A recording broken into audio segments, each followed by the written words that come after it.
Steve. Yeah. Yeah, this time seems to suit quite a lot of countries, but not places like Singapore and Japan. Because it's It's middle of the night. middle of the night. Yeah. Well, that's good that we have it recorded and people can watch it. You know, if they either register or email either one of us or us. Okay. I think we should get going. You want to get going? Let's roll. Yeah. So good morning, good evening, good day, everybody. Kia ora from Christchurch, Australia. I'm Joel Porter, and welcome to Motivational Interviewing on Beyond. I'm with my good friends and colleagues, Angela Watkins, Stephen Rolnick, and David Rosengren.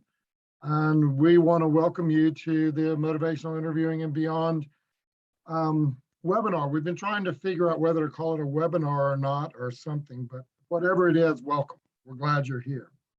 So today we have a topic about listening and time, and I'm really intrigued to what how the conversation goes and what people think about this. One of the things that we want to do on this webinar is we really would like it to be interactive with the people in the audience.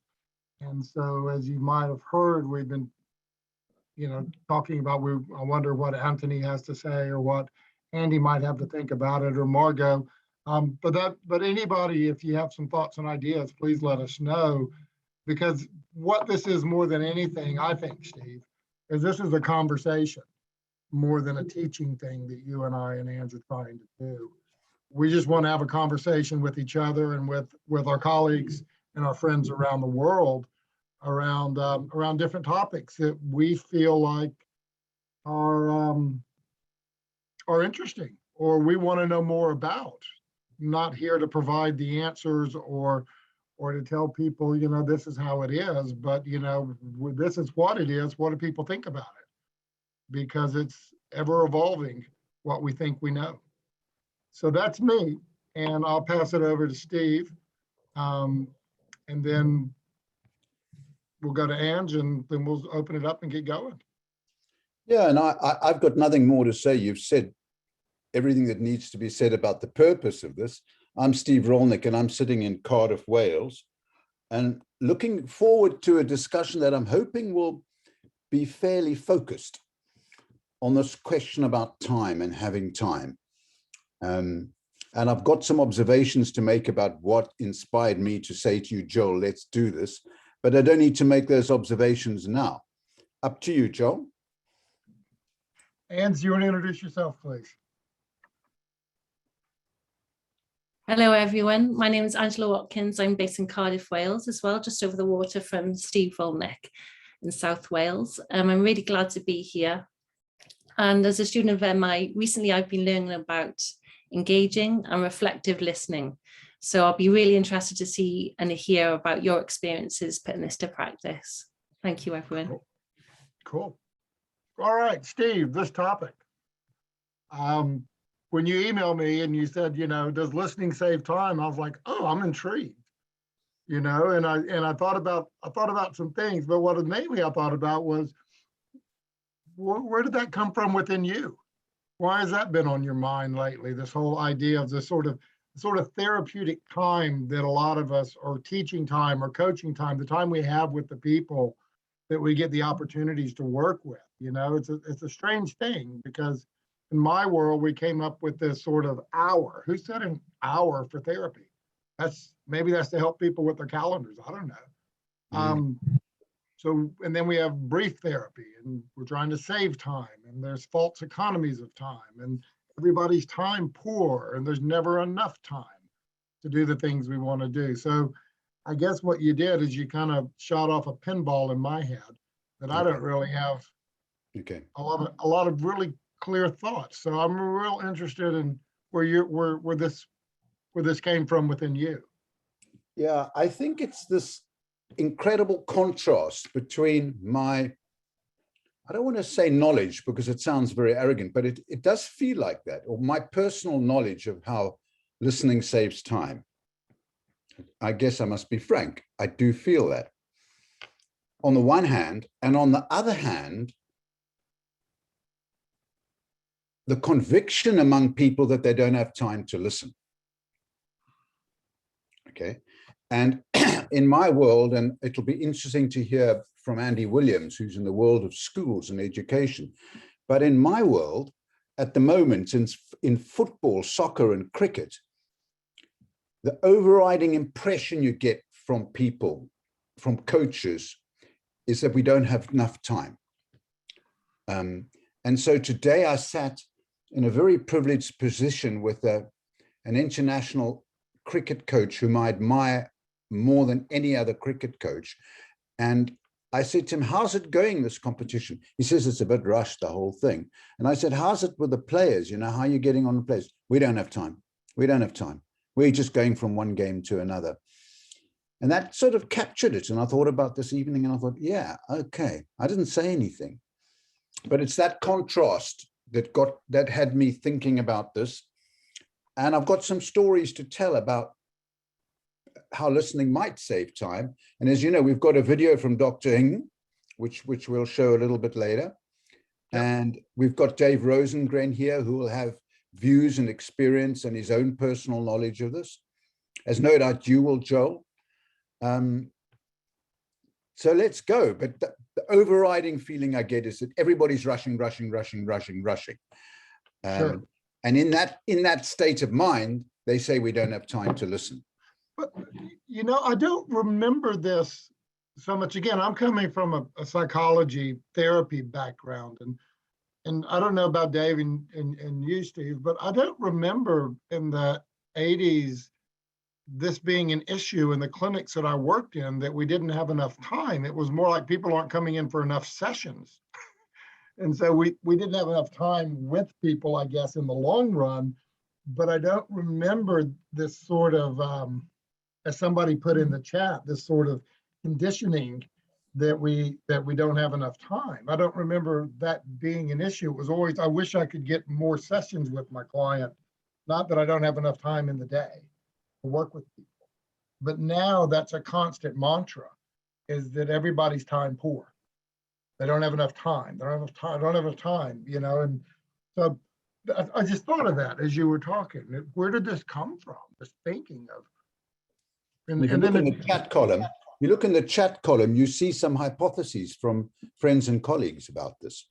Yeah. So Richmond Stace is saying, yeah, we've just been conditioned to think that we don't have time to listen. And Jackie's saying it depends what we are rushing to do. Mm. So the chat column is full of very interesting stuff. Absolutely. So with my brain, it's going to be hard to go back and forth, but I'll do the best I can. Why don't you share one of your stories that you were thinking about, just to kind of prime the pump a little bit? Okay.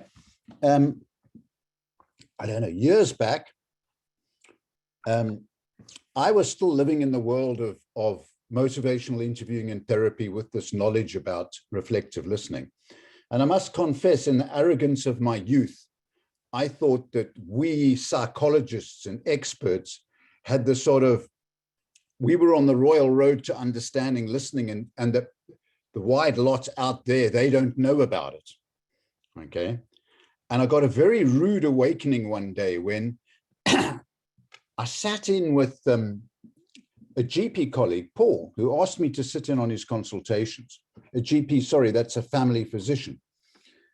And I heard him make one reflection after another. And reflection, by the way, is what we in the motivational interviewing field mean by listening. And somebody's going to have to explain that. Maybe Dave, you can do that at some point, okay? Listening being a very active verbal expression. And I noticed Paul using reflective listening a lot in this consultation, and it was moving at an incredible pace. And at the end, I said to him, Paul, what was that you were doing? You remember when you said that, and I gave him some examples of reflective listening. Well, he'd never heard of reflective listening. He didn't think he was using listening. He said, oh no, those are my corner cutters. So I said, what do you mean corner cutters? And he said, well, if I say back to somebody what they're experiencing and what we've talked about, and they nod their heads, it means I can move on to the next subject. So I'm cutting the corner.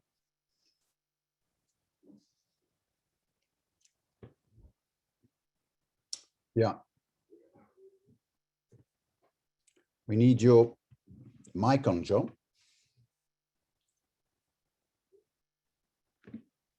Sorry. I mean, that it's interesting how people come to the same place sometimes, you know, unknowingly, you know, as though we have the market on reflective listening, you know, and unless you've learned accurate empathy, active listening, empathic listening, then how could you possibly know how to do this? When what I'm guessing, Steve, and what that pulls to me is this is sort of the natural way of human communication, and some people pick up on it. And they can see that it can be quite efficient. And they just learn it as they go. You know, if I do this, then that happens. But I mean, if you listen to somebody who does really good interviewing, and I don't want to go off on a tangent on MI, someone who does really good interviewing of people, they do a load of and, you know, are really picky with their questions and select. And it gets to the quick. People have much more in-depth conversations when they're being connected with in that way. It's what we would, you know, what we would call in my world, that empathic kind of way, where we're trying to understand what's happening with somebody and calibrate with them. But and I tell you, Joel, something I definitely noticed in over the years studying healthcare consultations is that those practitioners that are just rushing and asking one question after another, particularly using questions, they get into trouble because they ask one question and then they've got to be smart enough to think about the next one. Okay. So now they're rushing and they're stressed and they haven't really got time to think and they ask another quick question. Whereas those who are getting on top of listening skills have got the breathing space in their spirits. As they're listening to someone else, they've got a bit of reflection space to calm themselves down and to consider what they might say next that will be really useful. So in that sense, the usefulness of their comment, their question, or whatever they do, helps to save time because it's not just rat-a-tat-tat-tat-tat-tat-tat. Anyway, that's just an observation. well, no, that's kind of true because I mean, you know, from a training story is I don't know how many people that I've been doing motivational interview and training with, and people would say, this really, you know, this sounds really good, but my client wants me to do something. It doesn't sound like you're doing anything. You're just listening to what people are saying. You know, somebody's coming in and they're paying me for therapy. They want me to do something. And what you're saying is just to listen to them. You know, there's something about that, right? That as a helper or a coach or a teacher, we feel like we need to be doing something. And that listening is not doing something. You're just listening.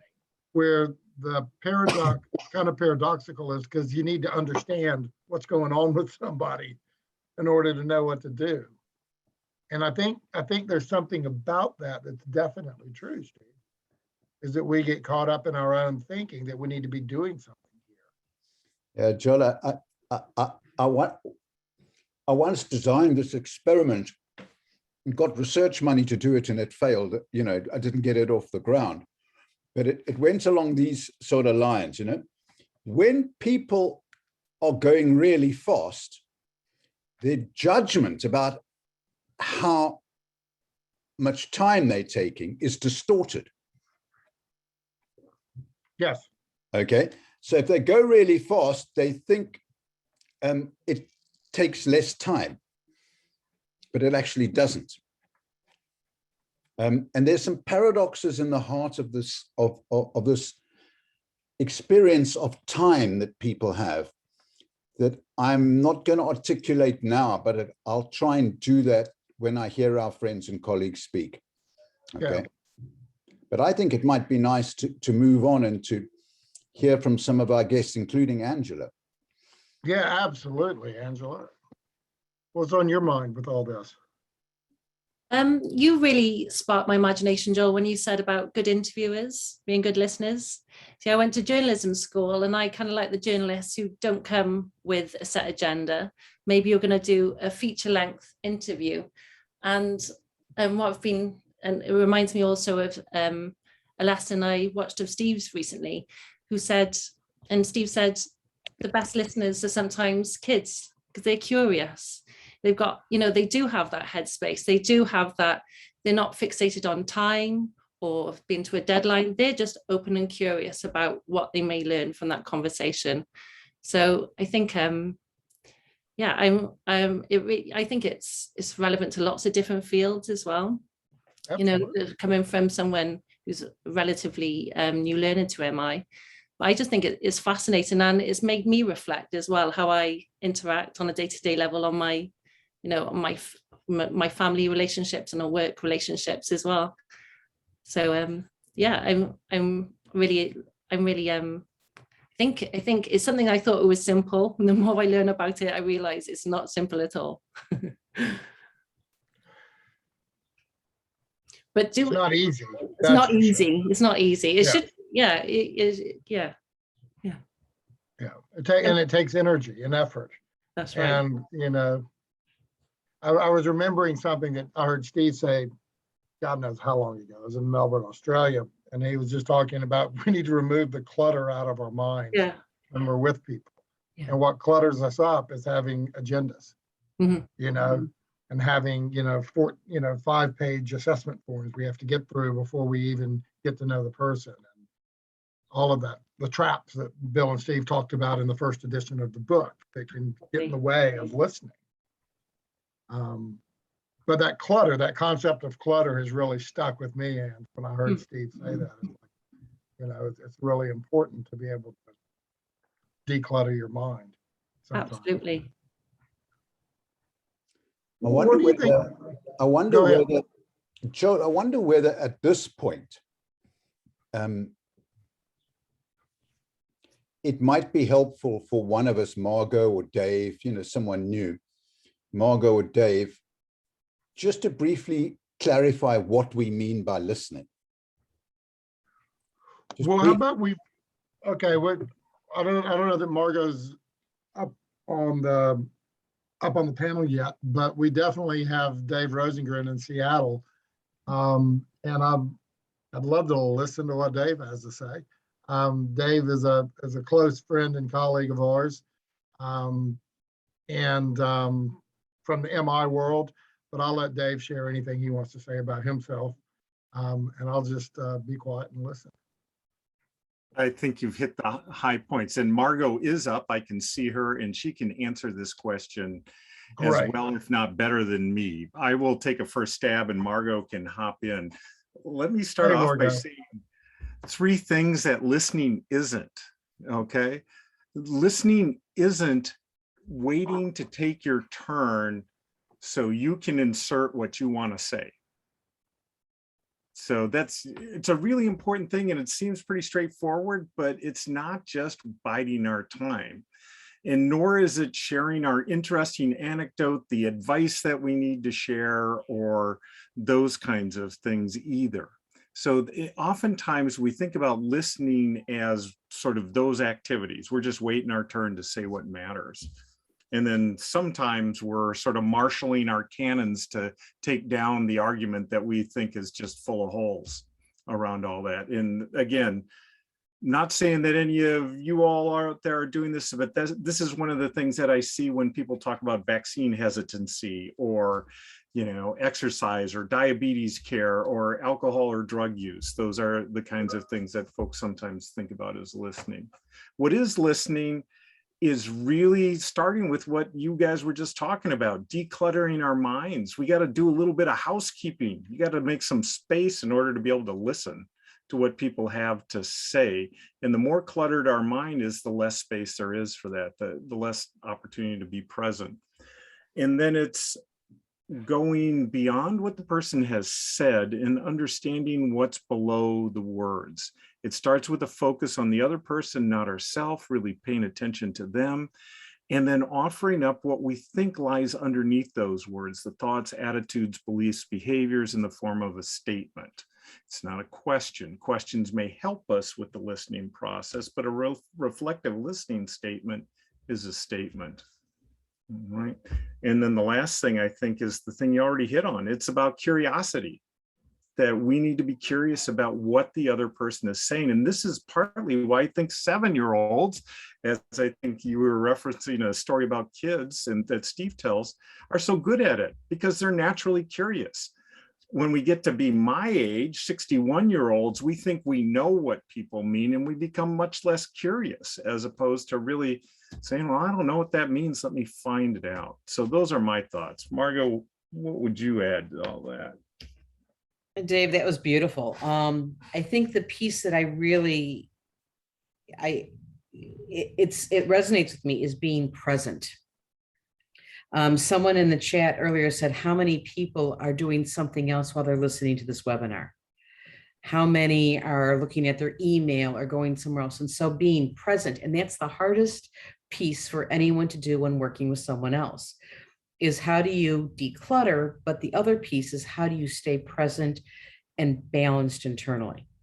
Whether you have to go to the washroom, whether you know that you have to another meeting in 15 minutes, how do you do that and still stay with the client, with whoever you're talking to, and give them that 100%? Not thinking ahead of how you're going to respond, because response is not staying present. And that's where that reflective kind of listening is so beautiful. It keeps that conversation with the client, and that client knows that you're there with them. And so it's this marriage between the two of you. And that's the hardest piece for me personally, because those of you that know me, I have an extraordinary amount of energy. And so my mind is, say, Margot. And so being present is probably the hardest thing for me to work on. And so it's the most important piece for me. And I work quite a bit with adolescents and young adults, and they're so used to adults not being present. They may listen for pieces, but they don't listen completely. And that's what makes working or bonding with adolescents more effective. And if I can take a little bit of a side tour, because I want to respond to something that Andy put in the chat very early in the webinar. And he talked about how do we listen to our learners in school, and how do we not get our stuff enmeshed in there. That's that piece of being present, taking the breath and saying, that unclutter, leave it to the side and be present with them. And you will be the person that they come to talk to, because you've heard them and you've listened to them. Wow. Dave, can I go back to a couple things? Because I don't know if I wasn't listening, but I missed it for sure. What were the 3 things that listening is not? Right? I've got waiting for your turn. What were the other 2? Those are really important, and I've never heard that before. Well, let me say, first of all, since we're listening well here, I am dog sitting my grand dog right now, and the UPS truck just pulled off and knocked on the door. So the dogs are going nuts. I think they quieted down, and I'll try to answer that question for you. So the 3 things, the first thing is not just patiently waiting our turn so that we can talk. The second piece is not seeing listening as our opportunity to share our interesting stories or give our good advice or our view about what the person ought to be doing with their life. Okay, so it's really related to the first one. And then the third one is marshaling the cannons to sort of blow holes in the other person's argument. Right. Okay. Great. So we're looking for targets. Okay, but could one of you say what listening is in our understanding in simple language?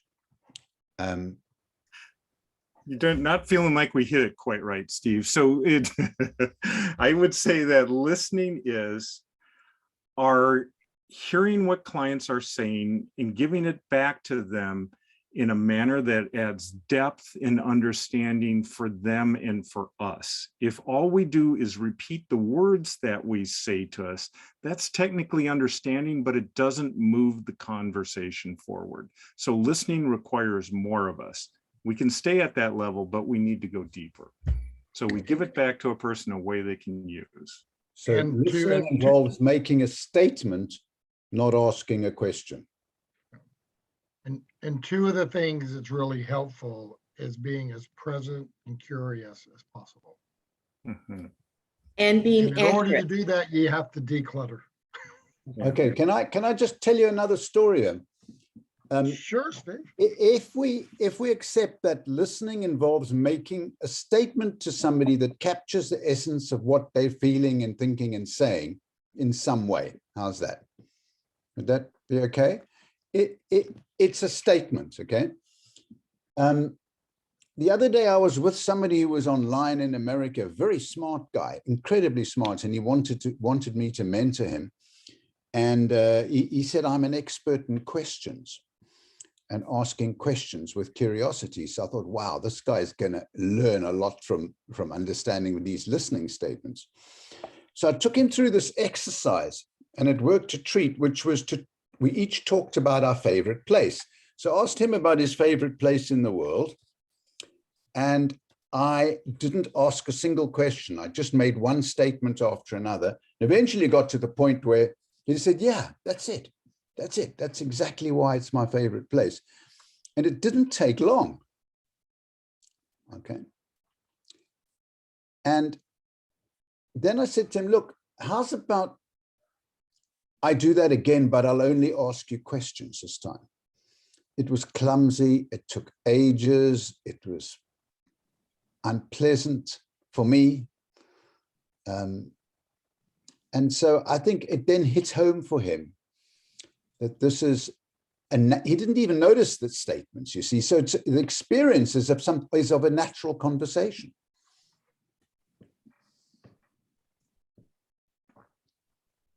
Now, I reckon the listening that I was doing there with him when he was talking about his favorite place was saving a huge amount of time. I was just like corner cutting. And so very quickly, the guy said, yeah, you got it. That's exactly right. Mm-hmm. So there's a concrete example. I just wanted to provide one. I thought it might be useful for folk. It fits really nicely a phrase I heard the other day, and I think we could substitute listening into this. Patience is the shortcut. And in this case, listening is the shortcut, that it gets us there more quickly. It's really interesting, Stephen, because I think amongst MI trainers, we all have this belief that listening actually gets us farther faster than asking questions or giving advice or doing those other things. And when I say we, I'm talking about the client and helping them getting to where they want to go. But this is a data-driven world, and we want to have some data about this. And quite frankly, when I turn to the field to try and look for data that answers this question directly, we can only get triangulation. We don't have specific data showing us that when we listen, that people change more quickly. When you go looking for that, you can't find it. But what you can find are studies that show things like that when people listen, therapeutic alliance goes up. And therapeutic alliance predicts better outcomes for people, okay? Mm-hmm. And typically less of some of the problematic encounters that happen in therapeutic interactions. We see that when we're looking at consistency of therapists, when they engage in listening, that they are more consistent and they have more consistent positive outcomes. Owen and colleagues just did a study on this in 2019 where they looked at this very thing and said high-performing therapists, regardless of who the clients were, if they performed consistently well at the beginning, it predicted what happened with subsequent clients. And it was in part about their ability to listen well. So they moved quickly through and understood what mattered to the client.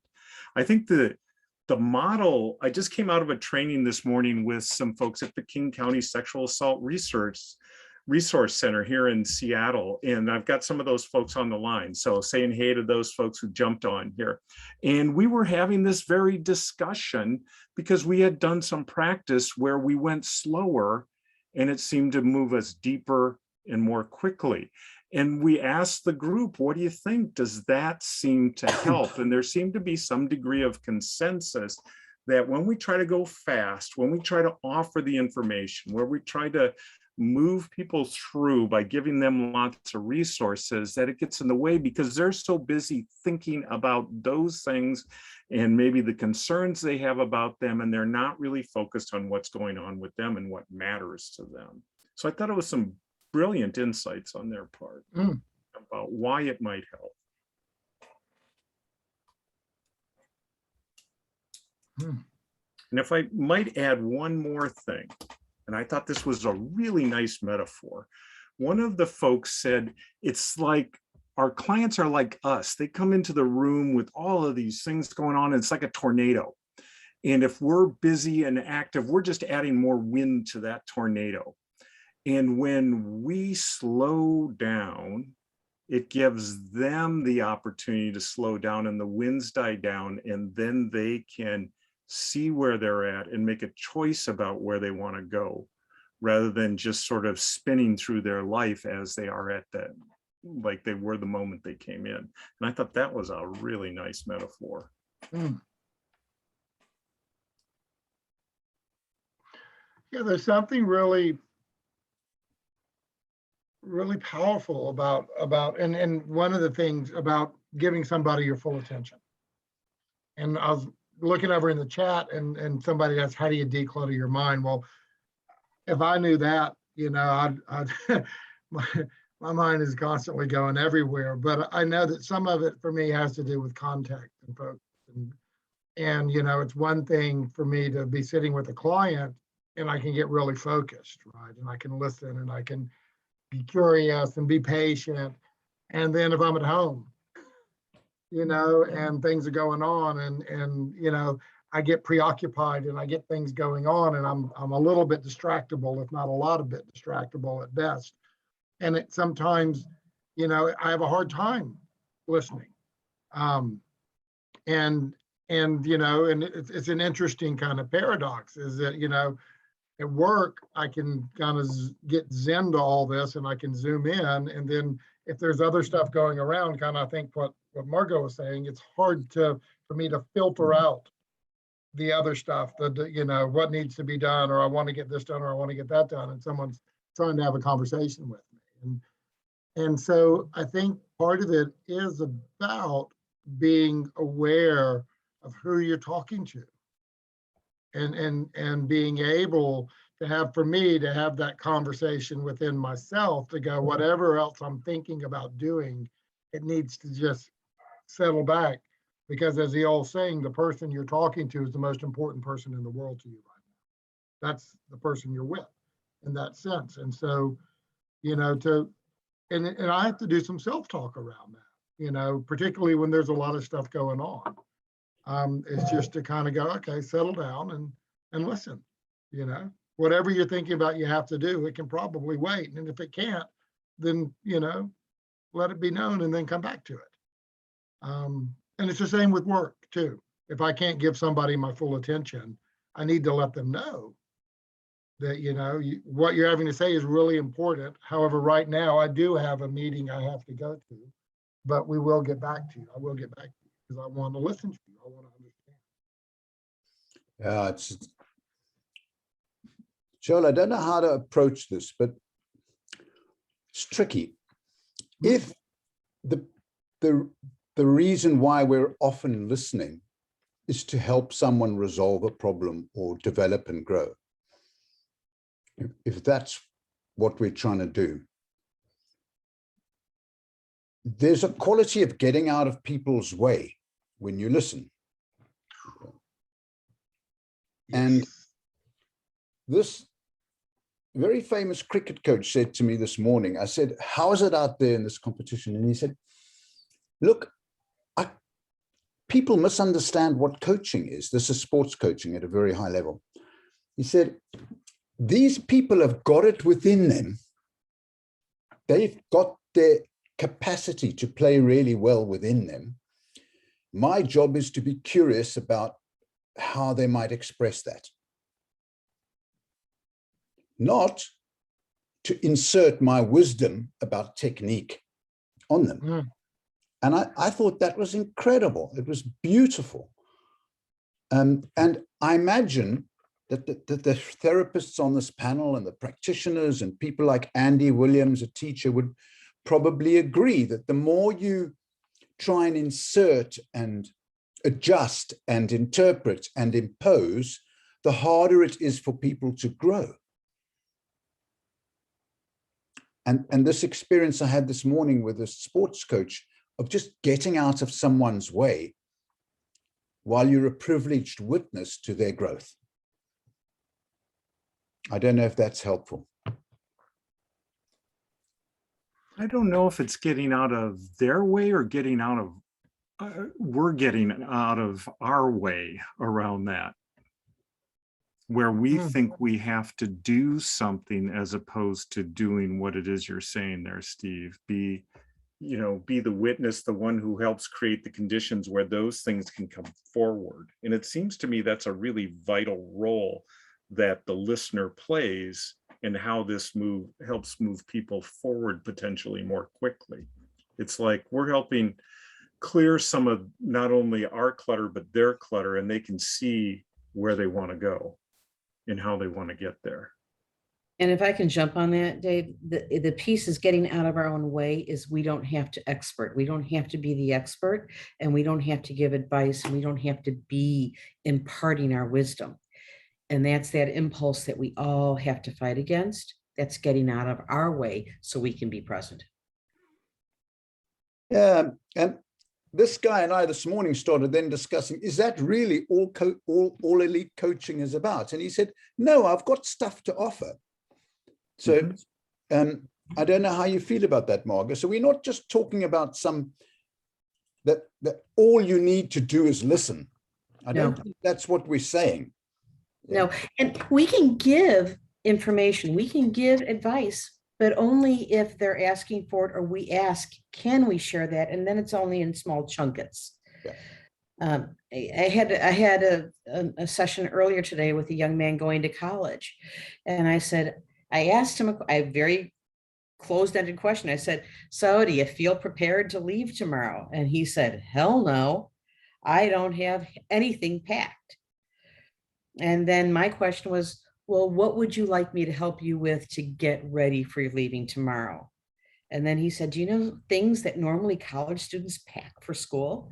And so we had that dialogue where I was giving him some ideas of things to remember, like, remember your toothbrush. I don't know how many college students I know don't bring toothbrushes to school. And so we went through that kind of information exchange. Yeah. And it's okay that I was able to bring that to him because I've worked in schools. I've worked with college students for years. I have that baggage, but only if he allowed me to give him that information. Yeah. And your listening beforehand gave you that permission. Yeah. Your investment in the listening is what allowed you and him to move on to more practical things. And the point this cricket coach was saying to me this morning was, I'm much more likely to spot something I can help a player with if I shut up and listen and let them develop themselves. And then I sometimes spot stuff and I can go up to the player and say, have you thought about this? So I thought that was a lovely account of how listening fits into being very, very expert. Yeah. Yeah, I mean, I've told the story, I think, on the webinar, the supervisor who told me to take the cotton out of my ears and put it in my mouth after reviewing some of my videotape when I was in my internship. It's Barbara Jacobson. I don't know if you know her, Dave, from the University of Washington. And she was spot on. And I thought what I had to say was important and relevant, and it might have been, but it was so poorly timed. So I wonder whether we shouldn't have a listen to Dr. Ng.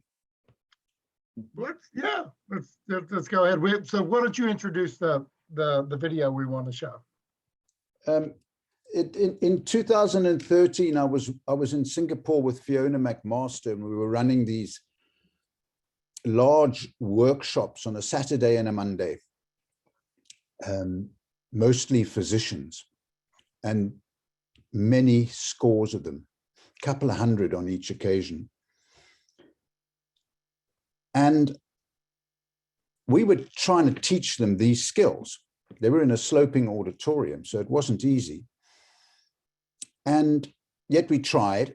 And at lunchtime on the Monday, somebody who was in the workshop on the Saturday just barged into the door just before lunch and said, "I'd like to say something." And I said, "You mean to me?" "No," she said, "no, to them." I said, "What, to the people here?" And she said, "Yes." So I said, "Go ahead." And what she said was so interesting that when we broke for lunchtime, we asked the camera people who'd been filming it whether we could interview her. And we can show you now that interview. Perhaps I'll only add that I've been trying for years to get hold of this doctor, to speak to her about what she was saying. And by complete fluke, I think the last webinar, I noticed her name in the chat column. So I was able just this week to have another conversation with her. And that was really a very uplifting experience, to speak to her again after all these years and ask her, well, what's changed? I won't say anything about that now, but maybe have a look at this interview we did with her, because her story addresses the central question here: does listening save time? I think Ange is going to put it on for us.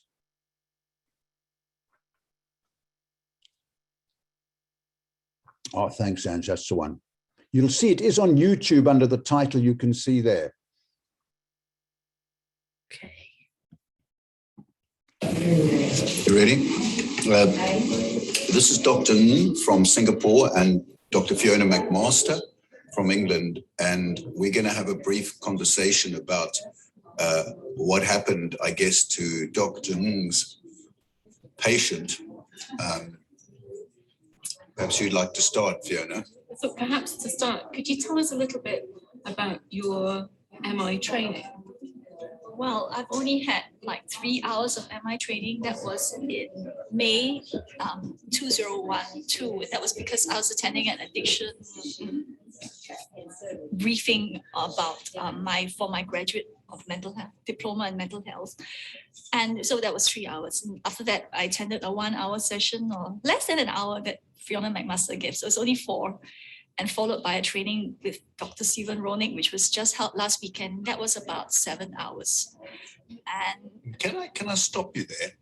Can I stop you there and ask you, you know, when you came for that training on Saturday, it was just a couple of days ago, you had questions in your mind about a particular really difficult decision you were trying to make with a patient.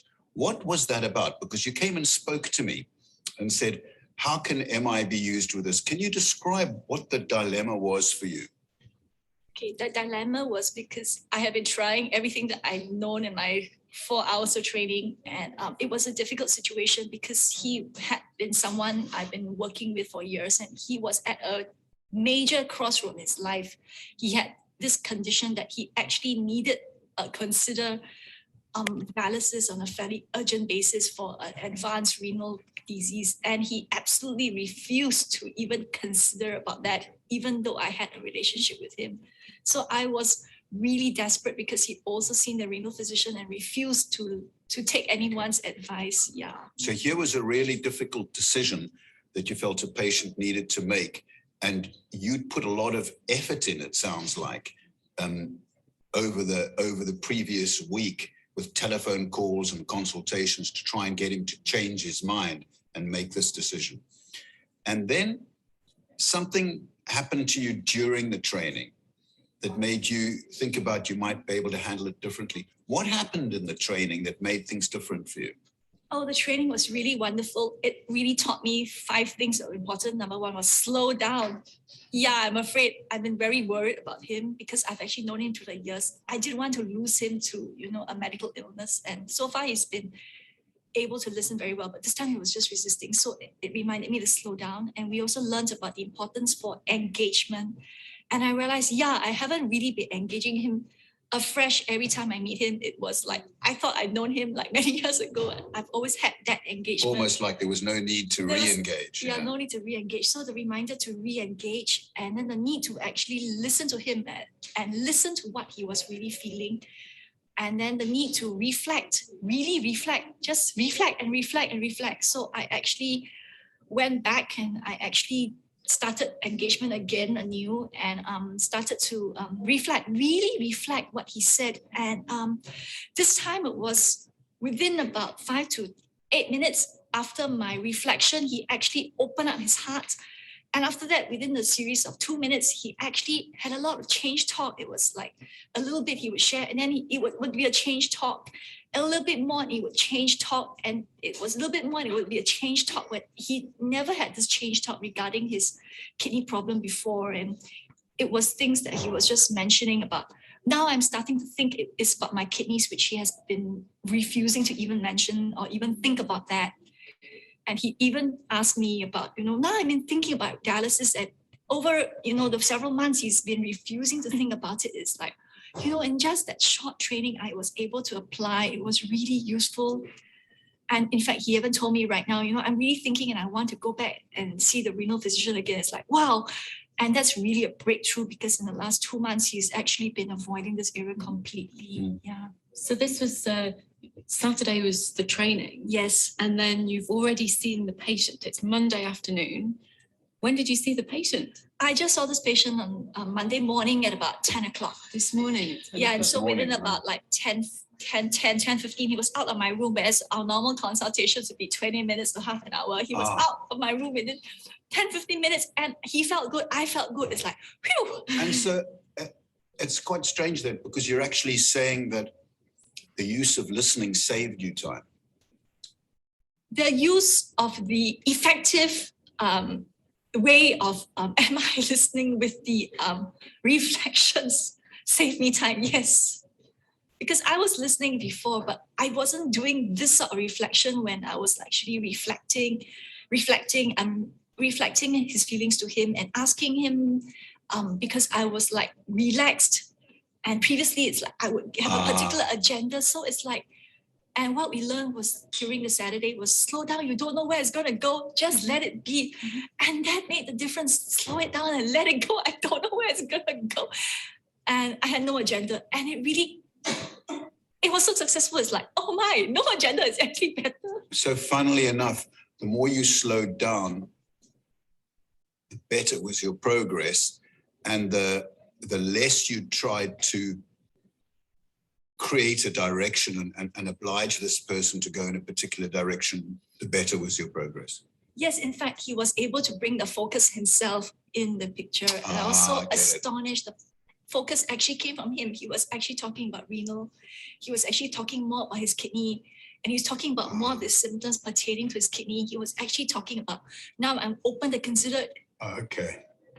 He actually gave the focus himself, and he was actually giving questions that I could actually invoke more thought from him, whereas I couldn't do any of that before. That's really interesting. So he knew what you were interested in, but more important, he knew what was in his own best interest. Yes. Yeah.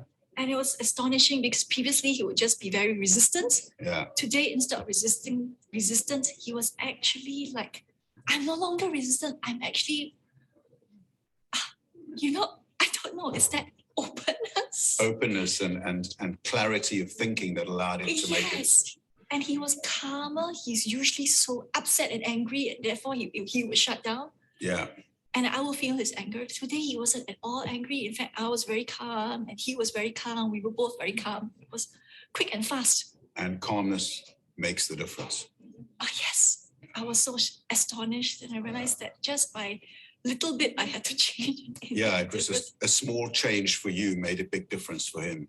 Yeah, well, thank you so very, very much for sharing your ideas with us. And we'll use this in training, and I'm sure you will stand out for many people as a beacon of hope in busy practice. So thank you so much, Dr. Thank you, Stephen Rowling, for teaching us, and Dr. Fiona McMaster. What we learned that day was really powerful. Great. Thank you very much. Excellent. Oh, that's fantastic. For lunch today, I'm having Huel's hot and savoury. They come in 3 different flavours. You've got the Thai green curry, the tomato and herb, and their new flavour, the Mexican chili, which I'm going to make for lunch today. They are rice, quinoa, Apologies, okay. Don't worry about it. I haven't had breakfast yet, and the green curry sounds good. Cool. Reflections and thoughts, people.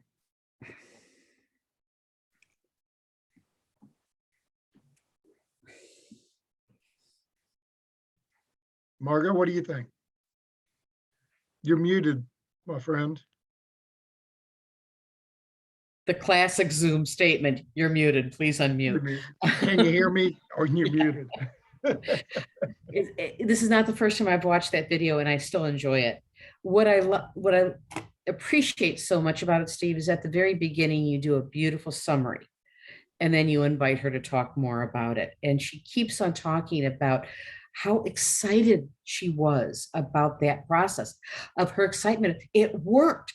I reflected and he made changes and he did something different and he decided to take care of himself because I was reflecting back what was important to him. Not what was important to me, but was important to him. And that was the beauty of it. She said she just spent 15 to 20 minutes with him, which for a normal consult is really a doctor looking through their paperwork and say, have you done this? Have you done this? Have you done this? She put that aside and just engaged. It was just a beautiful report, which she developed there.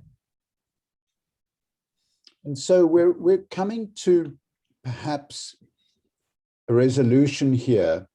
And I think what might help is to clarify why it is that you can make faster progress by listening. What is it that we've picked up in this webinar so far that explains that? And Dave? Yeah, I think there are a few things that happen when we do that. The first thing is that we don't engage dissent with people, and we know that dissent slows progress when we start arguing with people about things. So when we're listening, we avoid that whole area.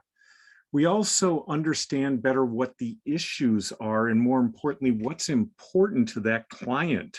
Just like the doctor was describing there, finding out what matters. And once we find out what matters there and they're able to articulate and begin focusing on it, then they start to move towards the change using the things that they already know about.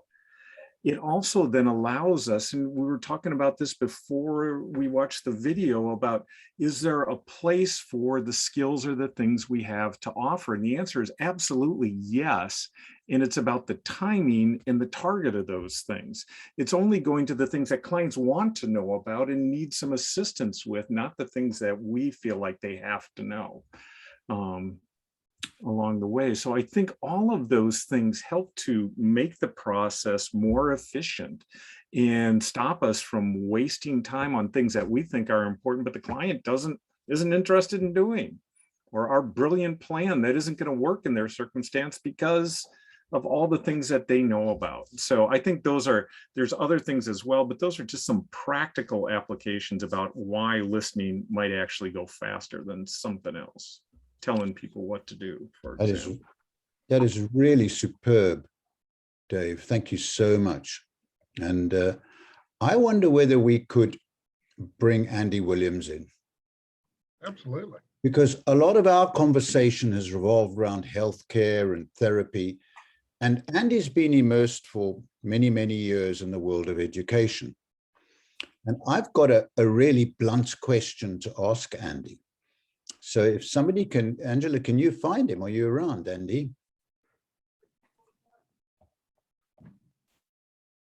Have Andy. I'm just having difficulty locating him now. Okay. If you're here, Andy, pop your hand up and we can identify you. It looks like he's taking a break. Yeah. Okay. He He did have some really nice comments, though, that I've kept note of. So Andy asked earlier, does the style and type of listening change according to the purpose, role of the listener? And also a nice comment recently from Jackie Webb. If you're not listened to, you have to keep repeating yourself. So it takes more time. I wonder if Jackie would like to come up and talk Yeah. and join us. Jackie, we'll send you an invitation because you've also mentioned something about your son who's a natural listener. And it got me really curious. He was 18, I believe.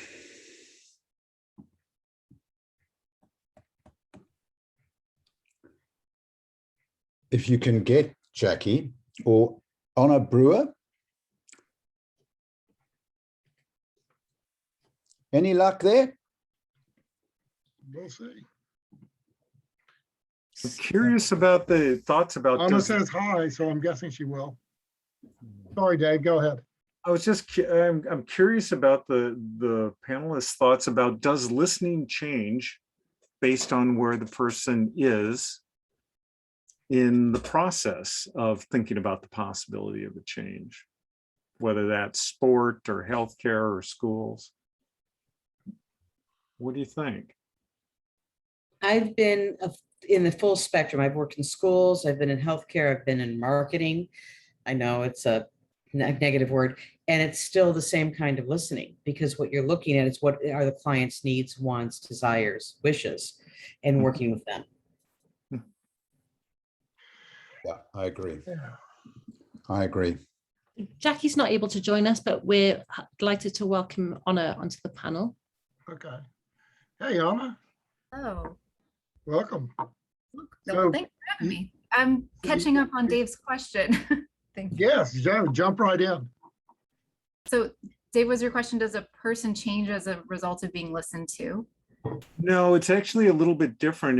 Does the nature of how we listen change based on where the person is in the process of making a change, from sort of the beginning to sort of the middle to the end? Do we shift at all in that process in terms of how we do it or what we do?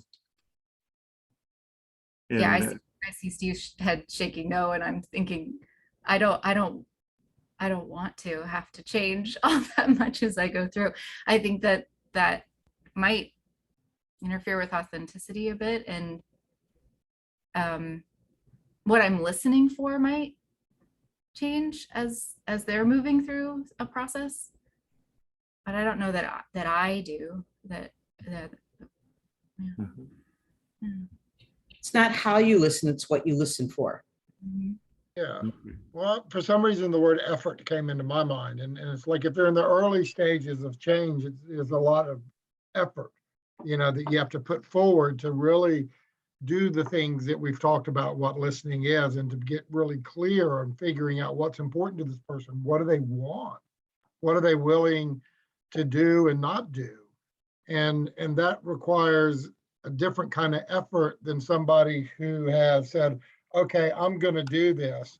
I just need some ideas about how to do it. Right? That's that sort of the hill of change that Bill once put up. When you're on the implementing side of change, the momentum's moving downhill. When you're preparing for change, the momentum's coming uphill. And that takes effort on our part, particularly when we've been taught things like we're not supposed to be the ones doing the work, whatever that means. It's the clients who are supposed to be working, but it takes effort on our part to really to be there and to be facilitating and guiding the conversation and listening and just listening. And I think a lot of people get really impatient because they're not doing anything. They're not teaching, they're not coaching, they're not doing therapy things. They're just listening.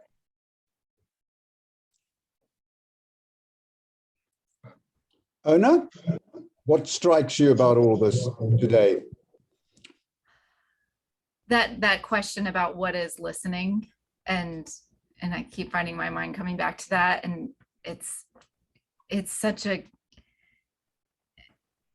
inherent part of being human, and how we need it so much and need to be listened to. And it is at the same time such a gift we're offering someone else to bring our full attention to them. So can I ask you, Ona, I mean, this is not a smart ass question. I don't know the answer. Okay.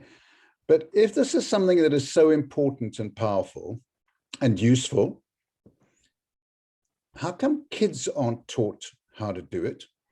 How come there's such a grand delusion out there that I don't have time to listen because listening means I sit on my bum and do nothing and say nothing. That's the delusion that's out there. People think listening means I shut up and the other person just talks and I lose control. Okay, that's the delusion that's out there, right? If it is as important as we're making out, how come children are not taught the skill? Because we say it's a skill. How come adults, parents aren't taught it? I don't understand. I was thinking that this morning. A completely different context talking about listening, but with children as well. And having had some kids in my life around, nieces, nephews, and noticing all the different ways they listen or don't listen, I think kids are, maybe as parents or teachers or caregivers are often just telling kids to listen and pay attention. And maybe that so much of it comes from modeling it and slowing down and being with them and listening, that perhaps that's how we learn. And I think there's an effort to make up for our what we might be calling deficits in attention, and but we all have them. You know, we're in a modern context where there's so much pulling at our attention. And right now there's a chat box popping up. There's, you know, and I want to be attending to so much. The kids have so many stimuli that are coming at them. So if the kids don't see it modeled, how the hell can they learn? Yeah, at home. But that's why I was wanting Andy to come on, Andy Williams from education, because I just don't understand why we don't teach it to kids. I think it goes one of these things, Steve, as a parent or someone who works with children, you can't teach what you don't know. And if nobody's ever listened to you or taught you how to listen, and you've been instructed to do and to teach or to coach or to help, that you don't know how to do it. I think it's a skill that a lot of things that we assume that people know how to do, whether it's parenting children or listening or figuring out how to manage their time or set a budget. I mean, or talk about how you feel, right? We just assume people are not doing it because they're choosing. But I think part of it does come through role modeling of how children are interacted with by the adults in their life. I do believe we can teach it, but it has to be a value that we think is important. Like spelling. I remain seriously puzzled and disturbed about this, honestly. Just don't. I remember early in the piece, and we may need to revisit this. You wanted to have a webinar on listening to children. That was one that keeps coming back around, and I think it's important. You know, I mean, if this is so fundamental to human well-being, let's put it that way, and we're saying that it's not given equal prominence to reading, writing, and arithmetic in school, there's something wrong. And I think the psychologists have got a lot to answer for here, because I think we've mystified this, we've made it more complicated than it is. So to be honest with you, I'm frankly irritated with the field of psychology, because we should be giving this stuff away and it's not happening. And although we say it's difficult to do, you know, I remember when my daughter, and she's not an exceptional kid, but when she was like I don't know, 9, she phoned me on Skype, bored at a friend's sleepover. I think I might have told the story before. And she says, I'm bored. And I said, well, look, you're in a sleepover. What you hassling me for? And she says, well, I'm bored, Daddy. So I said, okay, shall I play a game with you? And she said, yeah. So I said, okay, I'm going to ask you about your favorite place. Okay. And then you're going to do the same to me. Okay. And I want you to pay attention to how I'm asking you. So I asked her about her favorite place, and I made 7 or 8 listening statements in a row. And then we switched around, and she did exactly the same with me. You know, age 9 or 10. Absolutely. So they can do it, you know. They do it. The pieces that has to be reinforced, and I'm going back to my behaviorism, it has to be reinforced throughout society, school, home, everywhere. And it's not, because what happens is that we get different messaging. What is the strongest messaging that they get? The strongest messaging that young adults get right now is through this. And that's not listening, that's talking at. And so we have this battle in a way, and it is a battle, is how do we put the phones down? How do we put the media down and stay present? Well, I was just kind of thinking that most relational breakdown has to do when people stop listening. I mean, think about couples therapy, you know, people, we cannot, communication problems. Basically, people just stop listening to each other. You know, and it's a core, I think it's a core skill, you know, and I think, you know, that it needs to be consciously attended to. Yeah. And not outsourced to schools, but right, adults and significant people and parents need to be doing this with children. And that's teaching them how to listen, but you have to pay attention, and life gets busy. I totally get it. You know, I totally get it. And it's easier to tell people what to do and do it for them and all that kind of stuff. But it goes back to what's listening and what's not listening. Do you think? I'm sorry, go ahead, Angela. Oh, sorry. I just wondered, do you think children are natural listeners, and it's through Oh God, yeah, they don't miss of us, really, they're deconditioned to it. So like you say, Margot, it's not modeled, is it, in us? Well, here's the complicated piece, and I'll just throw this out here, is I agree, Steve, that we need to do a better job around that, and we need to value it. And we do, as Margot was saying, what we pay attention to, what we reward is what gets done around things. But I grew up in a household with parents who were trained in parent effectiveness training. This is all about active listening. And there was a clear shift in our family when we started to do that. And so I grew up with parents who had brilliant listening skills, and it was really great. And despite that, in all the years of training that I do, I still sometimes don't listen very well. All right. And it usually gets me into trouble when I don't do it. And it's usually evident to me at the time, even though I sail forward into something I shouldn't be doing.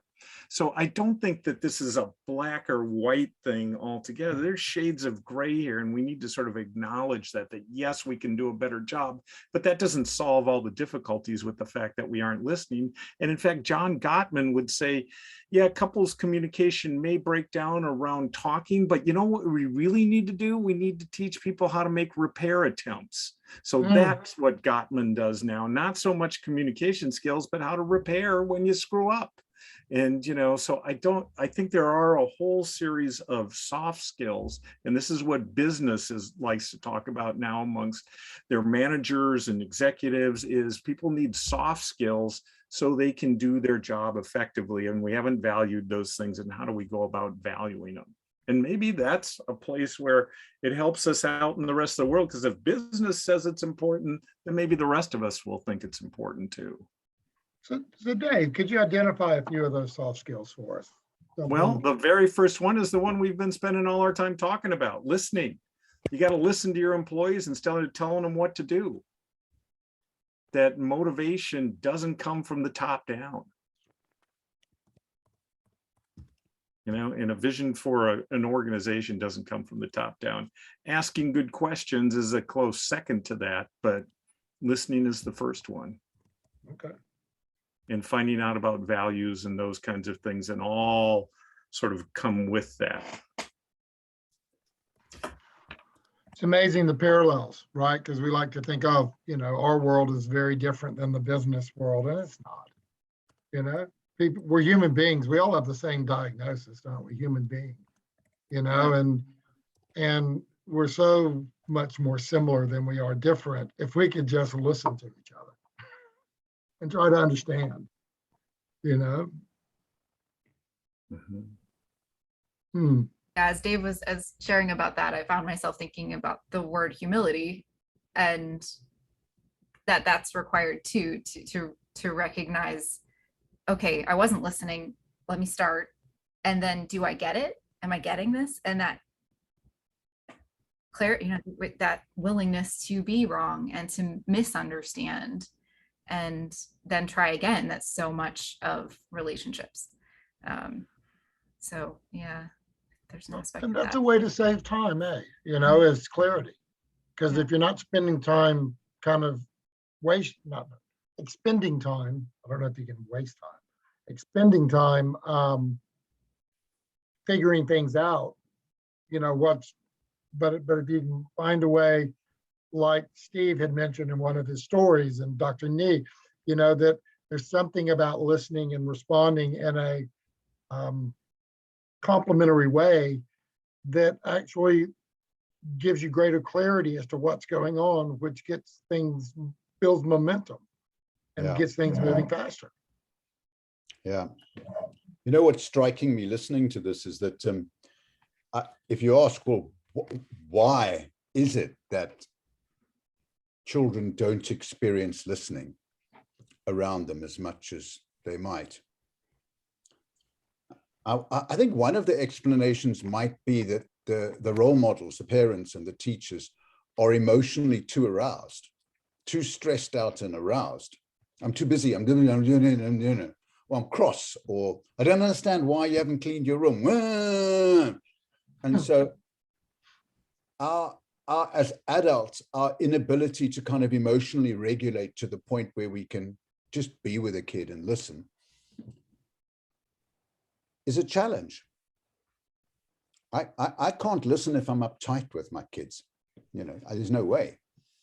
So, and I think that's pretty normal, but it just seems a pity that people don't seem to appreciate that if they did just calm down and listen, they could make much better progress. Okay, I think I'm beginning to sound like a stuck record, and it's time for me to stop, please. So I'm not going to say anything more in this webinar, Joel.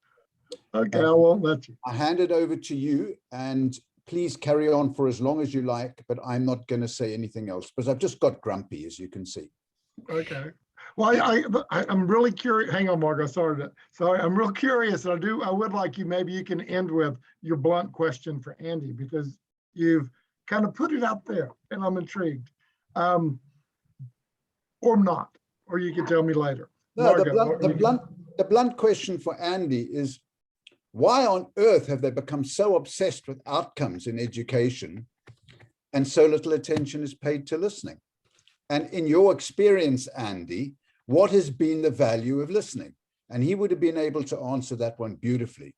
I know, because he told me the most amazing stories. Okay. Great. Okay. Thanks for indulging me. Margo, all yours. Oh, I lost it. I was thinking about what Steve said about being a parent. I think the other piece as a parent that is very difficult for a lot of us to do, and talking about, even if we're therapists and we're educated and we have all of the ideas and we've taught how to be it, is that when we make mistakes, owning it with our children and adults in general in society, owning that they make mistakes and they've made a mistake with that child, and not beating themselves up about it, but going in and saying, you know, I did something that I don't think was right here, and let me clean this up with you. That's the repair. That's the repair, and it's so important. And teachers are starting to do that. I'm seeing that in the school systems. Parents are starting to do that. We still have a lot to do with it, but it's starting to happen. And that's when we learn to listen, because we're listening to ourselves and to how the other person's reacting to us, whether we're up here and they're down here, which is a typical hierarchical system with a parent and a child, or a teacher and a child. Yeah, I think one of the learnings that I had was that, and I certainly learned this from my wife more than anything else, is that, Joel, you're the adult here. It's your job to do the repair. You know, you need to do that. You know, deal with your feelings, get regulated, but go back and do the repair, because that's what's important. You know, remember, you know, I've never felt more, almost ashamed. Well, yeah, I've never felt more kind of worried about myself when I found myself arguing with a 5-year-old. And feeling like I needed to be right. Been there, done that. I have an example with my youngest that I think in some ways brings us back to the topic here too, and fitting with this. So I got a call from the school one day after school saying, you need to come pick up your son. He was caught cheating on a math test that he was making up after school. And I was, as most parents would be, was pretty dysregulated at that moment. I was unhappy with him. I was mad. And I drove the whole way down there, sort of stoking that anger, right? Like, what the hell? We didn't raise you to be this way, to cheat on tests, really? And so when he got in the car, my first question to him was, what the hell were you thinking? Right? Really great question, right? You know, not anyone that I would encourage any of you to be doing, to which he responded, as you would expect, defensively. And you know, I asked what happened, and he told me that I don't know, I panicked and I did this thing, and I was just beset, and the conversation went nowhere. And I just continued riled up. We pulled up to a stop sign, and I did a little decluttering, a little self-regulation. I said, look, I'm sorry, I was angry. That was really not helpful. Let me back up here. I know that this is not the kind of person you are. I know what's important to you, and school's important. Tell me about what was going on here. And it shifted everything. At that point, the tears came. And he started telling me about how he got in there and thought he was prepared, and he wasn't, and he didn't know what to do. And he struggled through the first few items, and he wasn't getting through them. And then he saw his phone sitting there and thought, well, I can look up an answer. Maybe I can pass this. And right as he picked up the phone, the teacher walked in and caught him. And it was like terrible. And now he had to face his teacher the next day, and he felt horrible, and he had failed the test, and his grade was going to go down. There wasn't anything I could do as a parent that was more punishing than the internal process that he was going through at that moment. And if I wanted to help him grow past this moment, it was about listening to this distress and what had happened, and then helping him think through how he was going to manage this, and how he was going to deal with, the next time he had a math test coming up, so he wasn't back in that circumstance. That went way faster than would have happened if I had stayed angry, grounded him, said, you're going to do your homework at the table, and I'm going to be watching you for the next bit of time until you have another test, and you're going to write a letter of apology to this teacher and all the rest. None of that had to happen, because I spent a little bit of time listening and regulating myself. Thank you for the story. That saved a lot of time and a lot of tears. Absolutely. Well, look, guys, we're officially coming to the end of it, and if you can, we'll hang out and hopefully get some more interaction with the audience. Maybe if somebody else would like to come up and join the conversation, that's fine. But I guess just some closing comments. And Steve, you can choose to comment or not. I know you said you wanted to not say anything, but doesn't matter. No, other than goodbye and thank you so much for joining us. And I apologize if I became grumpy. We take you as you are, Steve. We love you anyway. Ange, what are your closing thoughts? I've just learned so much, and I think it's a lot of inspiration to think about. And I especially enjoyed looking at the comments, the discussion on the side here. And I've got one from Diana, and it reminds me of a training video I've seen recently with Terry Moyers, that the best listening for a client is where the counselor allows the client to listen to himself in that conversation where the client is the client and the counselor, the other him. So I guess it's given the person room to hear themselves. Mm. But no, I've really enjoyed the conversation. Thank you to everyone. Thank you very much. Yeah. Dave, how about you? Well, I think I've already said enough already. Thank you. I really enjoyed the conversation. All right. Anna? Thank you for having me. I'm not feeling grumpy. I'm feeling very tired today. And I think that's one of the pieces to notice that's a limitation to our listening. So I just appreciate the space to recognize that which makes listening hard, and then to nurture ourselves to be the most capable that we can be. And this nurtures me. So thank you. Cool. Thanks for jumping on when we put you on the spot. I actually love it when people come up from the audience and want to join the panel. It just adds a whole nother angle to it. How about Margot? What are your thoughts? Thanks for being present with me. I have a little too much caffeine today, and so I'm feeling that I was having to really fight being present because I was over caffeinated. But the piece that I really enjoyed was how succinct some of the descriptions were of how to listen, how to stay present and listen, and some of the mechanics. And I know it wasn't as clear as we wanted, but it was really discussed fully. And I liked that. I enjoyed that piece. Cool. Well, I appreciate, hanging out with y'all. And I'm doing some training this afternoon with a lovely group in the Philippines. And I've already thought about some things that I'm going to include around listening and spend a moment in there and just to kind of expand that a little bit. So thanks for giving me that information, Margot and Dave. And I guess what resonates with me is just how valuable listening is with people that you care about. And as you said, Anna, it's a gift to listen to somebody. And it's a gift to receive it as well, too, and to give it. So I appreciate that, Anna. And that's where I'm going to kind of focus on is, just being present and decluttering. I don't know how to do it, folks, but I'm working on it. And with that, thanks. Much appreciated. We'll see folks next. And the other thing is, I just want to appreciate the little community. Somebody asked me what I'm going to bring into the training today. Well, one is I'm going to bring in the what listening is not and what the listening is.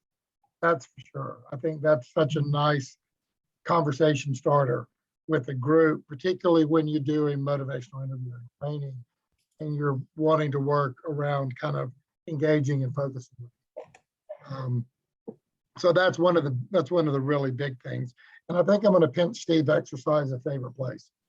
Because I'm always looking for a new thing that isn't about some problem somebody's feeling ambivalent about, particularly in listening exercises.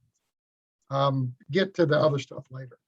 So that's where I was coming from. So I'm glad I caught that question. But I just appreciate the community that kind of hangs out with us. And it's a fun ride, and I hope we'll take it as long as people find it useful. So that's what I got, and we'll catch people next month. And that's that. So goodbye, folks. Everyone. All right. We'll just hang out for a few minutes as people exit and get on with your days, your evenings, or your mornings, whatever it is you're up to. I'm writing those 3 things down because what Margot and I have talked about, do we talk about what listening is not?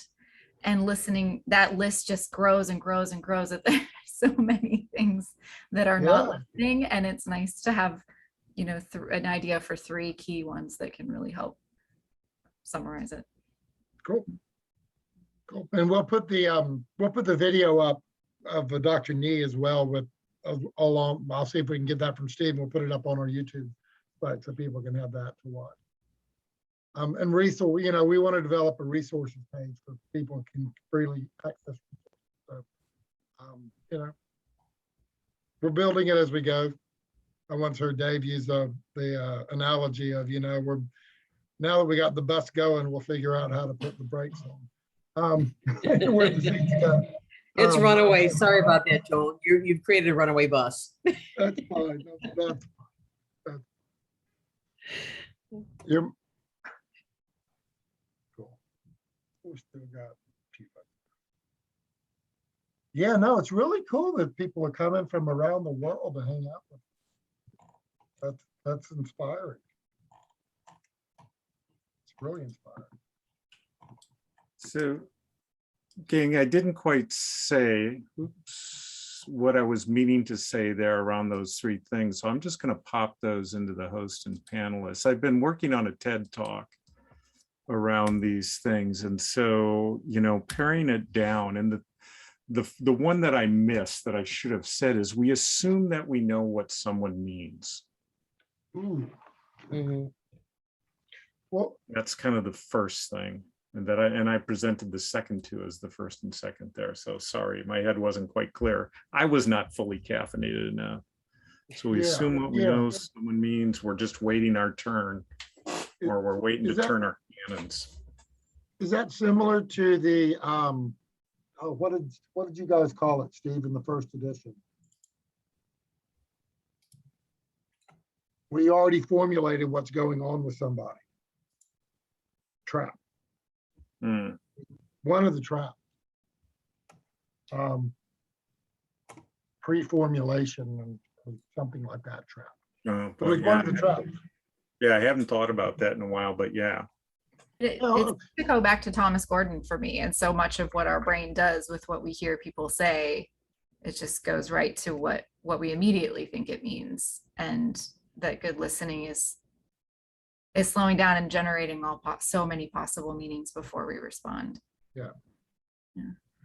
I've been meaning to ask you, Steve, what happened to the traps? I love the traps. You guys seem to just let them go. What happened to what? The trap, the expert trap, the confrontation of denial trap that you wrote about in the first edition of the book. I don't know. I haven't a clue. It was 1991, Steve. You were young, good looking. Your hair was down to your ass.